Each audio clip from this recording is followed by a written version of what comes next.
보통 눈은 두 개지만 우리가 가진 눈이 더 많다면 아마 우리는 더 많은 걸 볼 수 있을지도 모릅니다. 드래곤볼의 천진반은 눈이 3개 있었고 오늘 설명할 이것은 눈이 무려 5개나 있죠. 바로 영미권 국가들의 정보동맹을 의미하는 파이브 아이즈 이야기인데요. 1941년 탄생해 현재까지도 영미권 국가들의 정보동맹으로 기능해오고 있는 파이브 아이즈의 숨은 역사와 재미있는 사실들은 무엇이 있을까요? 파이브 아이즈는 2차 대전 이후의 세계에 대비해 연합군의 목표를 제시한 1941년 대서양 헌장의 결과로 시작되었습니다. 가장 먼저 미국과 영국이 냉전에 대비하기 위해 각자 수집한 정보를 교환하는 협정을 1943년에 맺었고 1955년에 정보 교환의 대상을 지금처럼 미국과 영국, 캐나다, 호주, 뉴질랜드 5개의 국가로 정했죠. 당시에는 냉전 시대였으니 공산권 국가에 대한 정보 교환은 말할 것도 없고 전쟁과 테러로부터 영미권 국가들을 지키기 위해 서로 정보를 꾸준히 공유해 왔습니다. 007 영화를 보면 영국 스파이인 제임스 본드가 미국 정보부의 요원 펠릭스와 친근한 대화를 나누는 장면이 종종 등장합니다. 파이브 아이즈가 어떤 식으로 구성되어 있는지를 보면 이게 완전 허구라고는 이야기할 수 없죠. 파이브 아이즈에서 정보를 공유하는 각국의 정보기관과 군인데요. 우리도 잘 아는 미국의 CIA나 FBI, 영국의 MI6 같은 집단도 모두 파이브 아이즈에서 정보를 공유합니다. 파이브 아이즈 말고 나인 아이즈, 포틴 아이즈도 있습니다. 나인 아이즈는 파이브 아이즈에 덴마크와 프랑스, 네덜란드, 노르웨이가 추가된 형태고 포틴 아이즈는 나인 아이즈에 독일과 벨기에, 이탈리아, 스웨덴, 스페인이 추가된 형태죠. 나인 아이즈와 포틴 아이즈 모두 정보동맹으로 기능하고 있습니다. 한국은 파이브 아이즈에 직접적으로 가입되어 있진 않지만 정보를 공유하면서 긴밀히 협력하고 있죠. 그렇다면 이들은 정보를 어떻게 수집할까요? 사람이 직접 험지에 뛰어들어 정보를 수집하는 경우도 있지만 진보된 기술을 활용하는 경우도 있습니다. 대표적인 예가 바로 에셜론, 지구상에 존재하는 통신과 신호 정보를 모두 감청하고 분석할 수 있는 네트워크입니다. 전화와 팩스, 이메일, 인터넷 다운로드, 위성통신 등 하루에만 30억 통화를 감청할 수 있는 것으로 알려져 있는데요. 지구상의 통신을 모두 집어삼키다시피 하는 블랙홀 수준이지요. 에셜론은 그 존재 자체가 극비에 붙여져 있었으나 2000년대 초반 그 실체가 드러나게 됐습니다. 에셜론은 전 세계 모든 국가의 행정부와 각종 조직 그리고 기업 등 비군사적 목표물을 상대로 만들어졌다는 것이 특징이지요. 모든 것을 다 까볼 수 있다는 건 말 그대로 전부 볼 수 있다는 이야기입니다. 유튜브와 페이스북, 트위터, 인스타그램 등 우리가 온라인상에서 사용하는 모든 서비스는 파이브 아이즈의 감시를 받을 수 있죠. 이렇게 기술이 발달하면 나쁜 짓을 해봤자 금방 잡히게 됩니다. 물론 파이브 아이즈가 이런 활동을 하는 데에는 다 이유가 있습니다. 국가의 근본을 뒤흔들 수 있는 잠재적인 위협을 미리 없애겠다는 거죠. 파이브 아이즈는 중국과 이란, 북한, 러시아 등의 국가들과 관련된 정보를 파악하는 데 가장 큰 초점을 맞추고 있고 안보를 위해 정보를 수집하고 공유합니다. 조지 오웰의 소설 1984를 보신 적 있나요? 빅브라더가 모두를 감시하고 시민들의 사생활은 전부 통제당합니다. 1948년에 쓰여진 오래된 소설이지만 지금 읽어도 우리에게 생각할 거리를 던져주는 책이죠. 이 소설에서 세계는 크게 오세아니아와 동아시아, 유라시아 3개의 국가로 나뉘어 있는데 파이브 아이즈의 5국가들이 극중 오세아니아와 거의 일치합니다. 이 정도면 미래를 내다본 것 아닌가 싶네요. 미국 국가안보공요원 출신의 에드워드 스노든은 2013년 파이브 아이즈와 관련된 문서를 유출시켰습니다. 이 문서에 따르면 파이브 아이즈에 참여한 각국이 서로의 국민을 감시하고 그렇게 수집한 정보를 공유하는 방식으로 활동했는데 정부가 자국 국민들을 직접 감시하면 거센 반발이 일어날 것을 우려해서였죠. 파이브 아이즈, 나인 아이즈, 포틴 아이즈 동맹이나 동맹과 긴밀히 협력하고 있는 국가에 거주하고 있다면 온라인 익명성을 확보하기가 거의 불가능합니다. 방문한 웹사이트, 인터넷 사용시간, 검색엔진 입력 결과, 개인정보, IP 주소 등 모든 온라인 활동이 추적되기 때문이죠.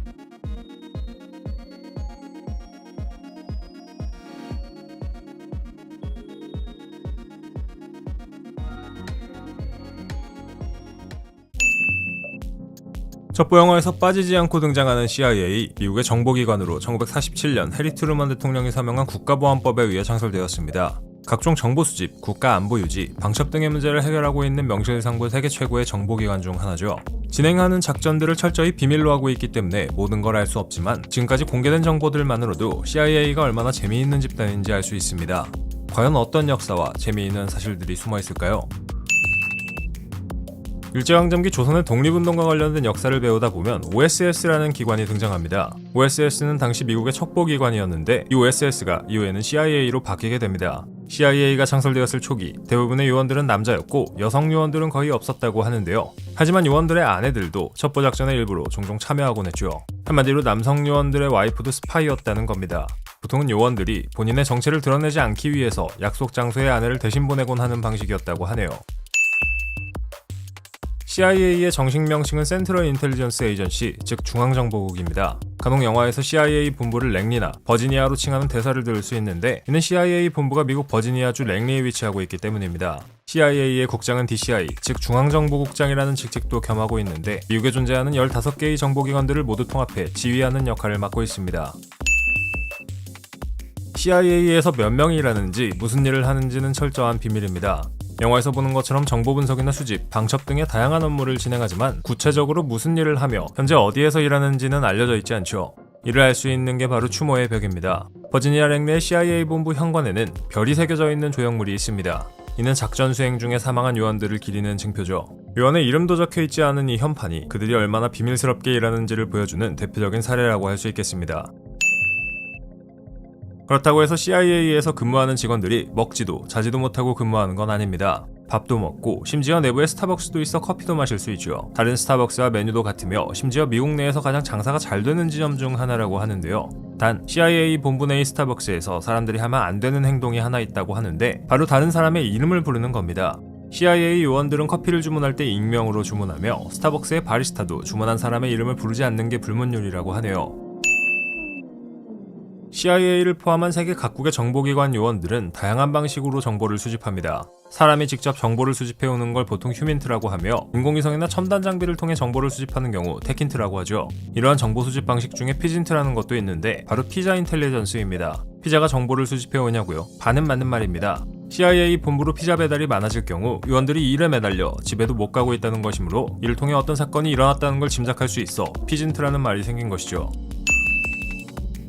투명 잉크, 영화에서 스파이들이 자주 사용하는 단골 소재입니다. CIA는 과거 실제로 이 기술을 사용한 적이 있습니다. CIA가 공개한 비밀 문서에 따르면 화학기술을 이용해 개발한 투명 잉크가 비밀 메시지나 각종 정보 전달에 쓰였다고 되어 있습니다. 더불어 이 비밀 문서에는 들키지 않고 남의 편지를 열어보는 법까지 있었다고 합니다. 그 방법 뭔지 모르겠지만 저도 알아서 산타 할아버지의 편지 읽어보고 싶네요. 1984와 동물농장이라는 책 읽어보신 적 있나요? 영국의 소설가 조지 오웰이 쓴 작품들로 전체주의와 공산주의를 비판하는 내용이 담긴 걸작입니다.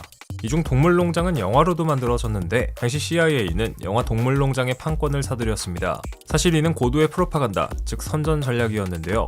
영화에서 냉전 시기 소련에 대한 비판적인 내용을 부각시켜 사람들로 하여금 공산주의에 대해 반감을 갖도록 만드는 게 주된 목적이었죠.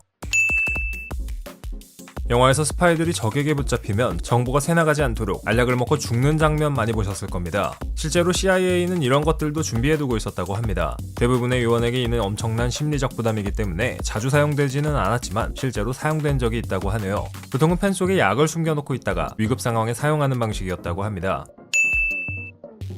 CIA는 정보 수집을 위해 매일 하루에 500만 개가 넘는 트윗을 확인하고 있다고 합니다. 이 정도면 대단하다고 느낄 수밖에 없겠네요.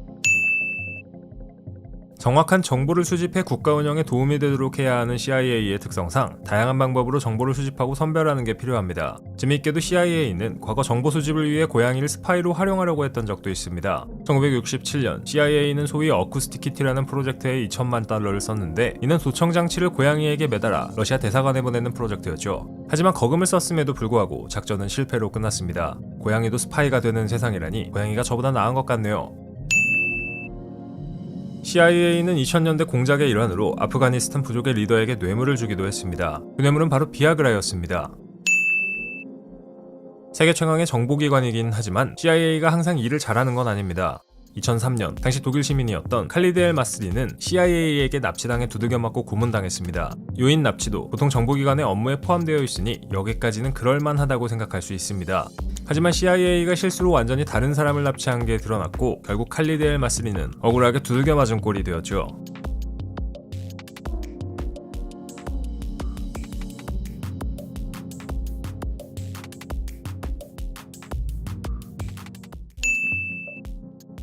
MI6의 초대 국장이었던 한 남자는 무려 정액 잉크라는 놀라운 발명품을 만들었습니다. 남성의 정액을 비밀 문서를 작성하는 투명 잉크로 사용했던 거죠. 이 남자의 이름은 심지어 맨스필드 커밍입니다. 자기 이름과 밀접한 관련을 가진 발명품을 만들었네요. MI6, 정식 명칭은 시크릿 인텔리전스 서비스지만 우리에겐 007 영화를 통해 MI6라는 이름으로 더 친숙하죠. MI6라는 이름은 밀리터리 인텔리전스 섹션 6, 다시 말해 군사정보부 6과라는 뜻을 줄여서 표현한 건데요. 지금은 SIS라는 공식 명칭보다 MI6라는 이름이 더 널리 알려져 있죠. 정부에서도 이 명칭을 사실상 공식 브랜드처럼 사용하고 있습니다. 과연 제임스 본드가 근무하는 MI6에는 어떤 역사와 재미있는 사실들이 숨어 있을까요? MI6는 1909년 창설된 100년 넘은 스파이 조직입니다. 근본 중의 근본이라고 할 수 있죠. MI6는 독일 제국의 위협에 대응하기 위해 설립되었는데요. 1차 대전과 2차 대전, 냉전 등 세계사를 뒤흔든 주요 사건들마다 그림자처럼 활동해왔으며 영국 첩보 역사의 핵심적인 존재로 자리잡고 있습니다. 처음에는 비밀정보부로 시작했지만 이후 군사정보부에 편입되면서 다양한 활동을 해왔는데요. 참고로 이 조직이 육과라는 뜻은 다른 조직들도 있다는 뜻입니다. 한때 19개의 군사정보부가 있었지만 이후 모두 MI5나 MI6에 편입되었습니다. MI6와 제임스 본드와의 연결고리는 단순한 상상이 아닙니다. 많은 분들이 MI6 하면 제임스 본드를 떠올리시죠. 실제로 MI6는 007 영화 제작진과 협력하기도 했는데요. 하지만 재미있게도 제임스 본드가 실제로 MI6에 취직하는 건 불가능합니다. MI6에서 가장 중요하게 생각하는 자질 중 하나는 윤리적인 마인드인데요. 영국을 지키겠다며 이놈 저놈 다 죽이고 다니거나 가는 데마다 폭탄이 터지는 건 지향한다는 이야기죠. 물론 근무 중에 마티니를 마시거나 예쁜 여자만 골라서 만나는 것도 안 됩니다. MI6는 해외 첩보 활동을 전담하는 기관입니다. 국내 보안을 담당하는 MI5와는 역할이 다르지요. MI6는 외국에서 영국의 이익을 위한 정보를 수집하고 분석하는 임무를 수행합니다. 여기에 GCHQ라는 통신정보기관까지 포함하면 영국은 매우 체계적인 정보기관 3두 체제를 갖추고 있습니다. 참고로 미스터 빈이 나오는 자니 잉글리시 시리즈에서는 미스터 빈이 영국 정보부 MI7에서 근무하는 제임스 본드 짝퉁으로 나오는데요. 실제로 이런 스파이는 없다고 보시면 됩니다. 있다면 이미 영국은 나라 자체가 사라졌을 겁니다. 스파이가 공무원이라면 우리나라의 국정원 직원들도 정부 공무원이죠. 영국 MI6 요원들도 정식 채용 절차를 통해 선발되며 정부의 공무원으로 분류됩니다. 안정적인 월급, 은퇴 후 연금 혜택까지 제공되죠. 영화 속의 화려한 스파이 이미지와는 달리 일상은 다소 규칙적인 직장 생활에 가깝다고 볼 수 있는데요. 다만 각지에서 발생하는 국익에 대한 위협은 때와 장소를 가리지 않으니 야근은 일상이겠죠. MI6의 존재는 한때 비밀이었고 영국 정부는 1994년이 되어서야 MI6의 존재를 공식적으로 인정했습니다. 그 전까지는 그런 기관은 없다는 태도를 유지했죠. 존재 자체가 기밀이었던 이 기관은 오랫동안 세계에서 가장 비밀스러운 조직 중 하나로 평가받았습니다. 달과 육펜스로 유명한 영국의 소설가 서머신 모음도 한동안 MI6의 정보요원이었으며 007 시리즈 원작 소설을 쓴 이언 플레밍도 MI6 출신입니다. 소설 쓰는 일과 첩보활동 둘 중에 어떤 게 그들에게 더 소중했을까요? MI6와 CIA가 특정 소설의 노벨상 수상을 위해 노력했다면 그 주인공은 바로 영화로도 만들어진 닥터 지바고입니다. 인간이라면 노동자건 공산당 간부건 누구나 존중받아야 한다는 인본주의적인 메시지를 담고 있었기 때문에 미국과 영국의 정보기관은 이 소설이 심리전에서 잘 활용될 수 있다고 생각했지요. MI6 본부는 영국 런던의 템스강 옆에 위치합니다. 영화 007 시리즈에서도 자주 등장하죠. 외관부터 위험이 느껴지는 이 건물은 런던 시민들에게는 꽤 익숙한 풍경이기도 한데요. 물론 여기서 미사일이나 태권브이가 나올 일은 없습니다. 007 영화에서 MI6의 국장은 M이라는 코드네임으로 불리죠. 하지만 실제는 좀 다릅니다. MI6의 국장은 항상 C라는 코드네임으로 불리며 문서에는 초록색 잉크로 서명한다고 알려져 있습니다. 이 전통은 1대 국장인 맨스필드 커밍에게서 시작되었으며 100년 넘게 이어지고 있죠. 보통의 관료 조직에서는 보기 어려운 상징적인 관행입니다. 영화와는 달리 MI6는 암살보다 조용한 작전을 선호합니다. CIA나 모사드와 달리 MI6는 직접적이고 공격적인 작전보다 인적 네트워크를 활용한 정보 수집이나 외교적 개입에 더 집중하는 편입니다. 암살이나 폭탄 테러 같은 일은 거의 하지 않으며 가능한 한 외교적 수단으로 문제를 해결하려는 철학이 강합니다. MI6는 정보기관이지만 IT나 법률, 재무 전문가도 채용합니다. 현대의 스파이는 영화 속 요원처럼 총을 들고 뛰는 사람만 있는 게 아닙니다. MI6는 사이버 보안 전문가, 언어 전문가, 심리학자 등 다양한 분야의 인재들을 필요로 하며 그들의 능력이 작전 성공에 핵심적인 역할을 하기도 합니다. MI6 요원들은 테러 집단 알카이다의 온라인 사이트를 해킹한 뒤 홈페이지에 공개된 폭탄 제조법을 케이크 레시피로 대체했던 적이 있습니다. 누가 영국인 아니랄까봐 유머 감각이 탁월하네요. 이 정도면 평화지킴이 인정입니다. MI6는 레노버 노트북의 사용을 전면 금지하고 있습니다. 레노버의 지분 일부를 중국 정부가 소유하고 있고 노트북에 몰래 숨겨진 백도어가 발견된 적이 있어 혹시 모를 불상사를 막는 겁니다.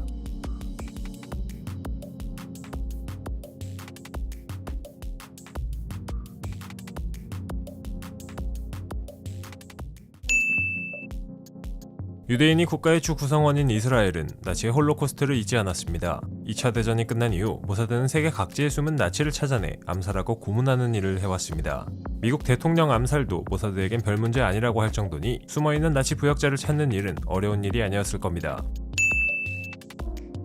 스파이 영화에서 빠지지 않고 등장하는 이스라엘 정보기관 모사드는 1949년 창설되었습니다. 국무총리였던 다비드 벤구리온의 명령으로 만들어진 이 기관은 이스라엘의 국익을 위해 해외에서 정보 수집, 암살, 구조작전 등을 벌이는 무시무시한 존재로 알려져 있죠. CIA가 영화에서 주인공 역할이라면 모사드는 영화에서 전면에 드러나지 않지만 모든 걸 조종하는 마크와드 같은 역할입니다. 과연 모사드의 숨은 역사와 재미있는 사실들은 무엇이 있을까요? 모사드라는 이름은 사실 줄임말입니다. 정식 명칭은 이스라엘어로 정보 및 특수임무기관이라는 긴 뜻이 있지만 다들 모사드라고만 부르죠. 약간 정보기관계의 BTS 같기도 한데요. 정식 명칭이 있지만 모두가 줄여 부르기 때문이죠. 모사드가 해왔던 일 중 하나는 세계 각국에서 유대인을 이스라엘로 귀환시키는 일입니다. 특히 아프리카나 중동같이 반유대 정서가 강했던 지역에서 유대인을 구조하는 작전들은 영화로도 만들어졌죠. 대표적인 게 영화 레드시 다이빙 리조트의 배경이 된 수단 유대인 구조 작전인데요. 리조트 자체가 유대인들을 구조하는 전쟁기지가 되어 위험에 처한 수백 명의 유대인을 구출했습니다. 진짜 영화 같은 실화였죠. 모사드는 CIA 그리고 MI6와 함께 세계 3대 정보기관인데 셋 중에서도 암살작전 성공률은 단연 최고라고 평가받습니다. 특히 1972년 뮌헨 올림픽에서 이스라엘 선수단이 테러로 희생된 후 복수하기 위해 진행된 신의 분노 작전이 유명하죠. 모사드는 관련 테러범들을 한 명 한 명 추적해 제거했는데 복수는 무려 20년 넘게 이어졌습니다. 테러 한번 잘못했다가 영혼까지 털린 경우라고 할 수 있겠네요. 모사드 요원은 신분을 완벽하게 숨기기 위해 수년간 가짜 삶을 살아야 합니다. 이름과 국적, 직업, 심지어는 가족관계까지 다 위조해서 마치 실존 인물처럼 행동하는 훈련을 받지요. 심지어 어떤 요원은 자신이 진짜 누구였는지를 잠시 잊어버릴 정도로 몰입한다고 하니 스파이도 가끔은 혼란스러울 수 있겠네요.